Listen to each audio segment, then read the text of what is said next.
We get a first-hand account of what it's like to be caught in an ambush by members of a vicious drug gang. It comes as the long-awaited trial and the case is finally beginning. Here's Chief Intelligence Correspondent Catherine Herridge. Targeted by the notorious Zetas drug cartel, 2 Homeland Security agents were under fire inside this armored SUV on Mexico's Highway 57. He told me that he was going to die. Speaking exclusively to Fox, retired Immigration and Customs Enforcement agent Victor Avila shares new details about the February 2011 ambush that killed his partner, ICE agent Jaime Zapata, and nearly cost Avila his own life. Firearms that were recovered at the scene were weapons purchased in Dallas, Texas. After picking up equipment from the Monterrey, Mexico office, cartel members tracked their SUV, forcing it off the highway. One of the assailants came directly over to Jaime's door and opened the door. Why was the door open? The Suburban was programmed to unlock the doors when the vehicle was placed in park. Jaime immediately closes the door back.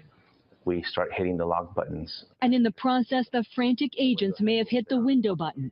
The armored window had been rolled down approximately 2 inches. I see Jaime get hit on his side, on his torso.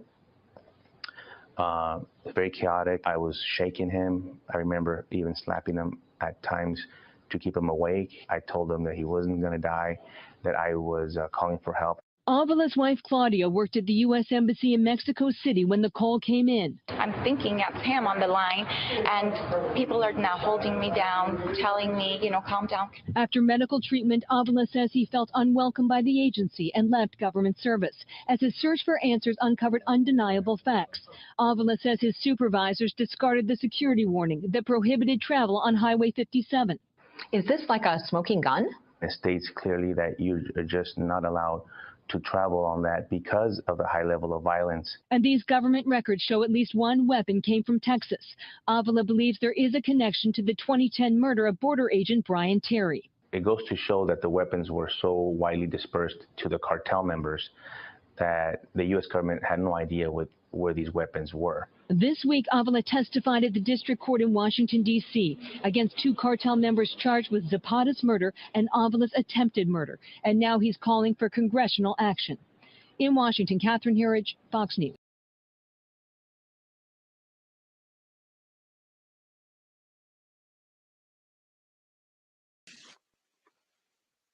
Papi Musk providing internet to school buses under my umbrella, El Narco Tráfico, and the Jaime Zapata story.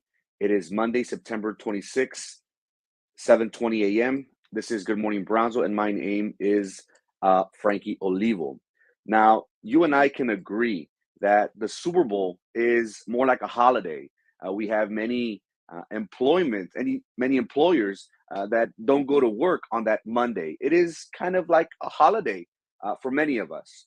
You and I can agree that the Super Bowl is always a big deal. Just recently, the NFL announced that Taylor Swift was not going to be performing at their halftime show. She was the first entertainer in which they extended the offer to. For whatever reason, she is currently in the midst of re-recording her albums so she can take ownership. Her masters were previously sold by Scooter Braun, Justin Bieber's manager. But you and I can agree the Super Bowl halftime show is a big deal.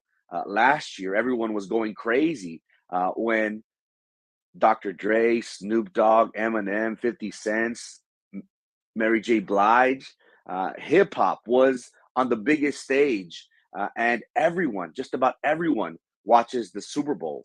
Well, now we got word that even though Taylor Swift stated that she would not be accepting the invitation, we did get word that another powerful entertainer, a billionaire, under my umbrella, Rihanna herself, did accept the NFL's invitation to perform at this upcoming Super Bowl. And who can forget Rihanna? You know, she did come onto the stage at a teenager from Barbados, a young upcoming star. And what we have seen from her has been that she has transcended the spotlight of entertainment world and got into cosmetics. Her Fenty Beauty line by Rihanna has made her a billionaire.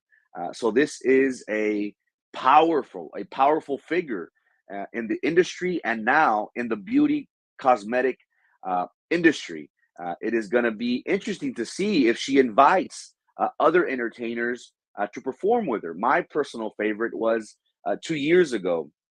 My personal favorite was The Weeknd, and while everybody did make memes about him being lost in that circus-like mirrors, I thought that was an amazing performance.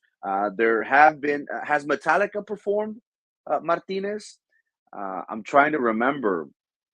We had Michael Jackson, the king of pop. We've had Justin Timberlake, of course, with Janet Jackson that revealed a boob, which went viral, of course. But I'm not sure if I can't remember correctly if they had a rock group before. If anyone is aware, make sure you reach out to me and let me know, because that's a good point. I don't believe that we've had a rock group perform as of late. That would be very, very interesting to follow. Now, in tech news, it seems as if Papi Musk has his hands in pretty much everything. He currently has several businesses in which he's heavily involved in. We are more familiar with SpaceX and Tesla because they do happen to be in our backyard. But another one of his businesses that have been in the news as of late has been Starlink with the internet. Well, now he has stated that he wants to provide internet to rural areas, in particular school buses. Now, you and I can agree that having internet is no longer a luxury. Now it is a necessity. And who can forget? I remember growing up, how I started off with the dial-up. The dial-up was something that was all new to me. And who can forget that to download a song, it would take pretty much all day. And then we saw the evolution of internet. It went from dial-up to Roadrunner, high speed cable internet, and now it is fiber internet. Bigger cities, the likes of Austin, Houston, Dallas, they have access to this fiber internet, and it downloads songs, movies within a few minutes. But you and I can agree that having internet is now a necessity. This is something that even our own county leaders are starting to look into. And one thing that I've questioned have been, why don't we ask Papi Musk for assistance? We do have the county judge that did state that the county will be having a survey regarding access to internet. But again, we have our help. We have all the help that we need in our very own backyard. Starlink does provide internet service to rural areas. They provided internet to Ukraine. Currently, right now, on the other side of the world in Iran, they are having protests, demonstrations, and the government shut down the internet. And they are pleading, the community who are fighting or who are protesting are asking Elon Musk to provide internet through Starlink. You and I can agree that internet is a very, very vital part of our everyday lives. We check our bank statements, we make payments, we order food, we use it to MapQuest to get directions from one place to another. Well, Elon Musk will be providing internet to school buses in rural areas. The Cameron County just doesn't seem to ask for proper help. We have the help that we need in our very own backyard. Why don't we ask Musk for help? We are so quick to give him tax abatements for millions and millions of dollars in one of the poorest areas in the nation. And the one thing that he can really help us down here is providing internet to our rural areas. Starlink will be providing internet to school buses. Maybe it's time for our county leaders to reach out to Musk to say, how can you help us, Elon Musk? Now, you and I can agree that we have been seeing as of late a large group of individuals that have been crossing the border in large masses. And one thing that bothers me, it feels as if this current administration does not seem to talk about the important issues that are plaguing our borders. And as we all know, living in a border town that is Brownsville, Texas, this is part of our everyday lives. And one thing that we can agree is that we do not have secure borders. It is sad to report that Vice President and the border czar, Kamala Harris, has not made a trip down here to see firsthand of the crisis that we're in. This current administration is so worried about preventing the Soviet Union from getting its territory that they keep on dishing out billions and billions of dollars left and right to help Ukraine with their war. And here locally, we have Mississippi does not have clean water. Inflation throughout the United States is through the roof. Gas is spiking back up. Rent. We no longer live in an economy that is thriving. But the very big important issue that we are dealing with here is our borders and el narco tráfico. Here, living in Brownsville, Texas, it seems as if we all know somebody that knows somebody that knows somebody. And the local economy here, whether we want to admit it or not, is heavily funded from proceeds from the criminal organization. You go to the cities like McAllen, you go to the cities like San Antonio, a lot of these businesses that are created are through drug proceeds. Now, that is something that we're not supposed to talk to, especially during this time of age where any money and all the banks here locally, they assist these organizations. But you and I can agree that the cartels have a very significant impact within our local economy and our everyday lives. It seems as if money seems to be the cure for just about everything. And let's talk about what has been happening throughout the southern border. We have had a large amounts of fentanyl that has been intercepted by law enforcement agencies at the border. And this is something that is very, very important, especially with our youth. Why? Because our youth nowadays are starting to take pills. And growing up, during my time, the only drugs that were available or that were, common was, weed and cocaine. That was something that high school I heard about a lot.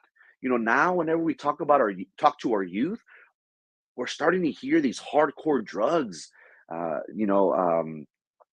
Duster's always been around, but these hard chemicals that really affects their imbalances. And one particular drug that has been that we have seen a spike in has been fentanyl. Just last year, there were over 100,000 drug overdose in the United States, and we have seen how synthetic opioids and fentanyl overdoses have been skyrocketing as of late. This is something that this current administration fails to recognize. Again, here living in the border, we see this on a constant basis. We read these news reports that Laredo, McAllen, the Ansalduas, the Tomates Bridge, they are always intercepting a large amounts of fentanyl. And the scary thing about fentanyl is that they lace it, they lace these drugs with fentanyl. They're starting to lace Oxycontin, Percocets, pills, prescription pills that our youths are taking. They're laced with fentanyl. And what happens? That leads to an overdose. Just this past Wednesday, Governor Abbott did sign an executive order stating that he will be recognizing cartel criminal activity as being terrorism. And this is something that is very, very important because our current Democratic administration has not been dealing with this very serious issue, which is cartels. Now, let's not be dumb. Here in the city of Brownsville, cartel activity is alive and well. And that is something that it wouldn't be in our best interest to talk about. But we know where these establishments are, where money is washed. We're no dummies. But do we see a large amounts of law enforcement activity in cartel here on this side of the border? We don't. All we hear about is in Mexico. Could it be because money makes the world go round, and as long as we're making money, everything's a-okay?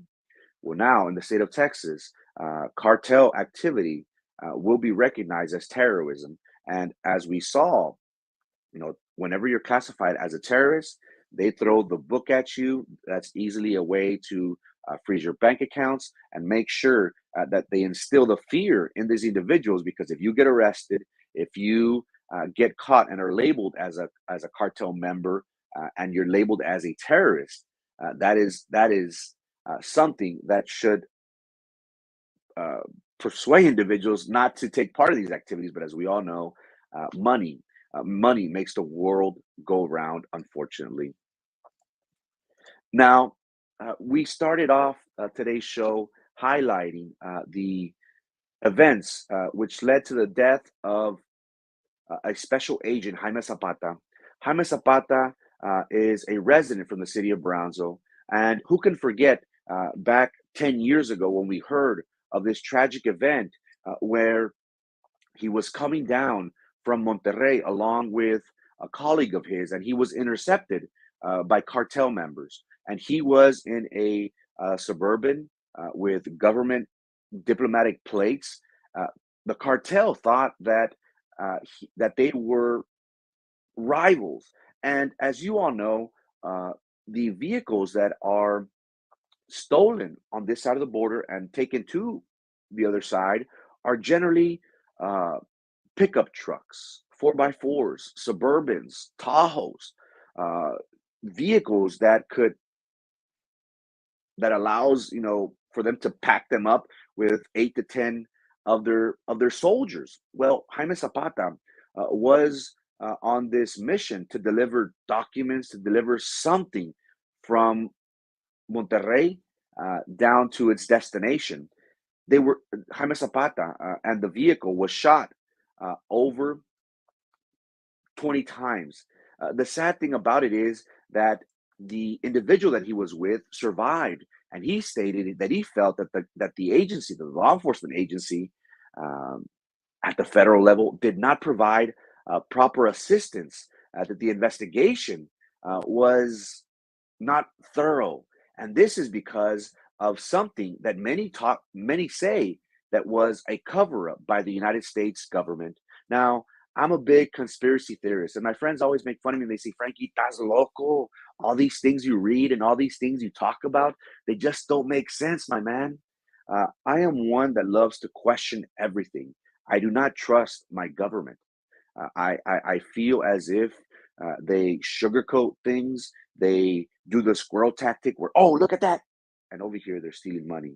Over here, they're doing things that doesn't benefit the general public. Well, Fast and the Furious was something that the Alcohol, Tobacco, and Firearms Agency that they took part in, and the reasoning behind this weapons operation was because they wanted to track where these guns ended up.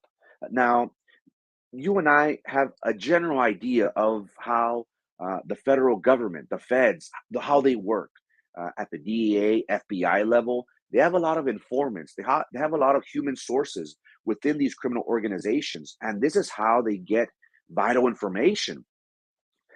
We have seen how many events throughout the history of the United States, the Contra, how we were supplying weapons, the Rick Ross, how the CIA was providing crack cocaine because they wanted to affect the African American population. Now, I know you might say, "Oh, Frankie, here you go on your conspiracy theory spill," but nonetheless, what killed federal agent Jaime Zapata on that tragic day was a weapon that was produced from this Fast and Furious operation.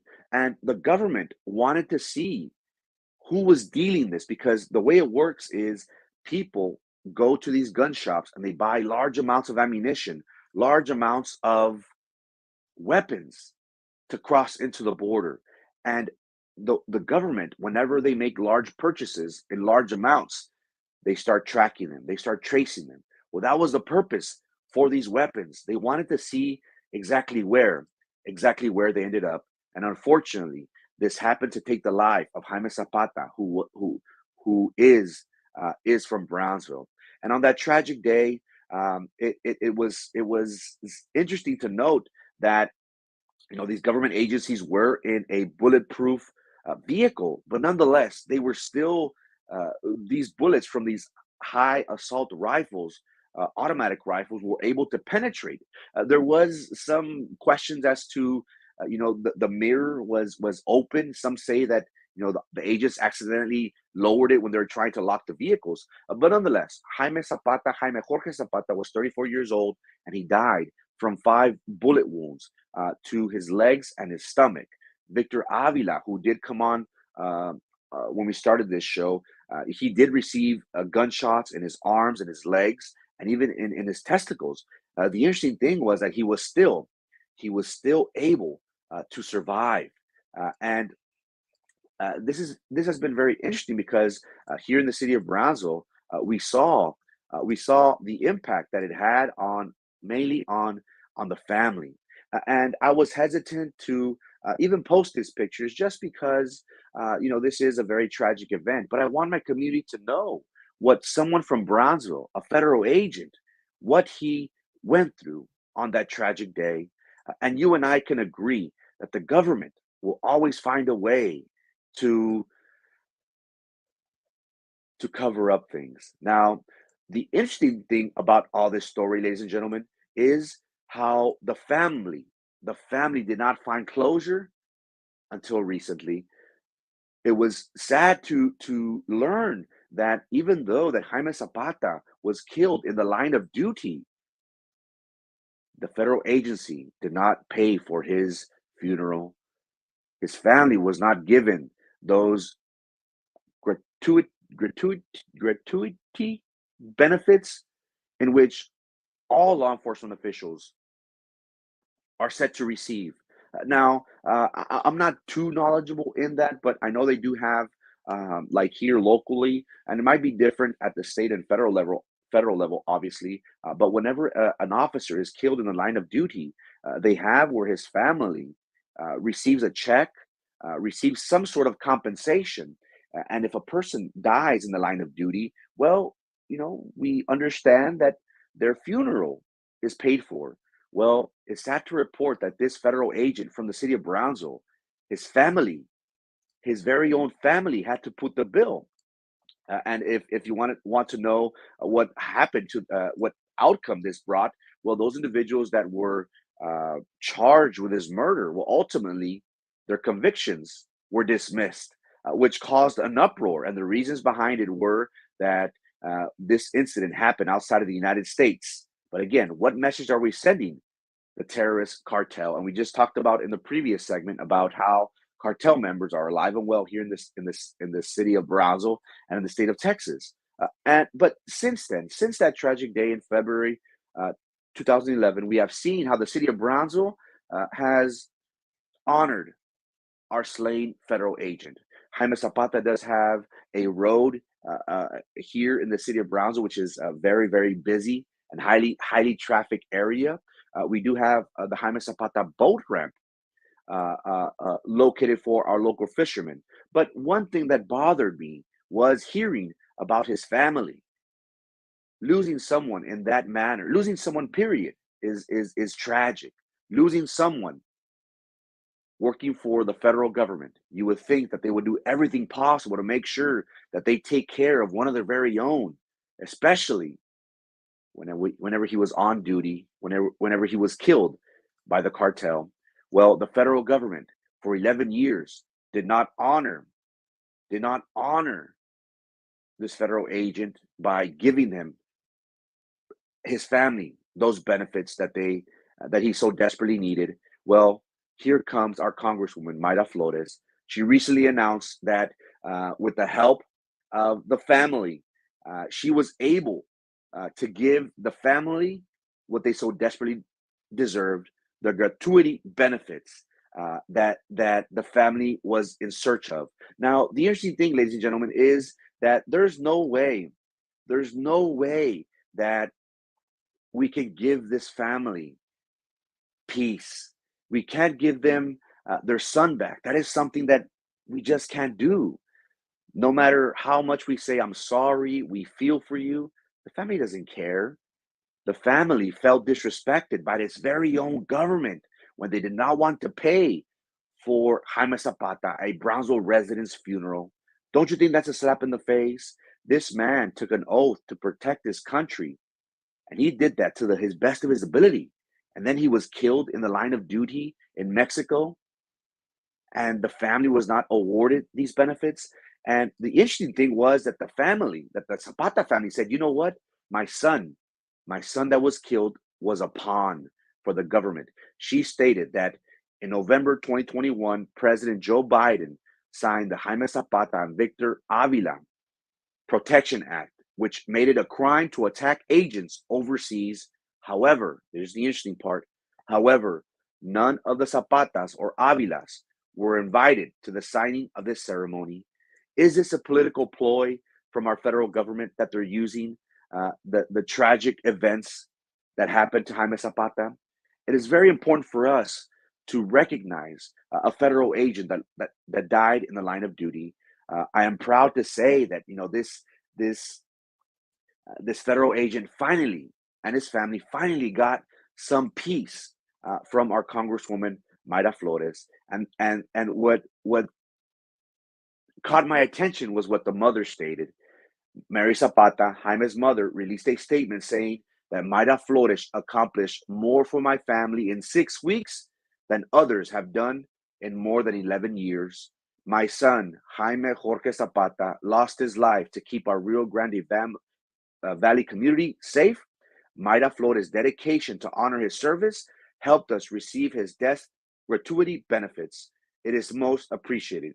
No family should go through the pain and suffering of losing a loved one only to be forgotten by Washington bureaucrats for more than 11 years. Jaime Zapata took an oath to protect and serve his country, and he did that to the best of his ability. For 11 years, our local Democrats have not been able to give this family that honor that they deserve. Again, they were not asking for much. They just said, hey, make things right. And here we have Congresswoman Mayra Flores. And it's interesting what the mom said. Mayra Flores did this in 6 weeks, and the Democrats couldn't do this in 11 years. And that, my friends, is the rest of the story. Papi Musk providing internet to school buses. Cameron County is currently taking a survey to see how internet is in throughout the county in rural areas. Hey, Cameron County Judge, maybe we should talk to Elon Musk. Again, he provides internet to rural areas. Don't you think it would be a good deal? Again, he's already raping us blind. He's taking our beaches. Why not give us some internet? Something to think about. Under my umbrella, Rihanna just accepted the NFL's invite to perform at this upcoming Super Bowl in February. And as you all know, hey, good morning, Paco. Have a good day, my man. As you all know, the Super Bowl is like a holiday. Many Cameron County does not work on Mondays. It is a big deal. So Rihanna, a multimillionaire, will be performing at this upcoming Super Bowl. And Narco Tráfico, Governor Abbott just recently signed an executive order that recognizes cartel activity, cartel members to being as terrorists. The Democrats have failed to recognize and state the importance that we do have an issue with our borders. Do you feel, and you living in the city of Brownsville, do you feel that we have secure borders? Fentanyl overdoses have been skyrocketing as of late. This current administration fails to recognize the issues that we are dealing with. It is part of our everyday lives. We feel as if this current administration has failed us here in South Texas, because while they send money overseas to Ukraine and to other parts of the world, they fail to recognize that in their very own backyard, we have open borders, and we do have a crisis, as much as they do not want to talk about it. and the Jaime Zapata story, we see how for 11 years the Democrats have not been able to give some sort of closure and bring honor to this family. He died in the line of duty, and even after that, the government did not pay for his funeral. And you would think, Frankie, hey, it's only $10,000. While the family was able to foot that bill, it is the respect that they wanted. My son died in your hands, U.S. government. Pay me the little bit just to pay him some respect. Mayra Flores, and according to the statement that Miss Mary Zapata from Brownsville, which she released, stated, Mayra Flores did more for me in 6 weeks than what the Democratic Party has done for me in 11 years since the death of my son. And that, my friends, is the rest of the story. It is Monday, September 26th, 7:48 a.m. Thank you so much for your time and your attention. Hope to see you here on Wednesday. God bless.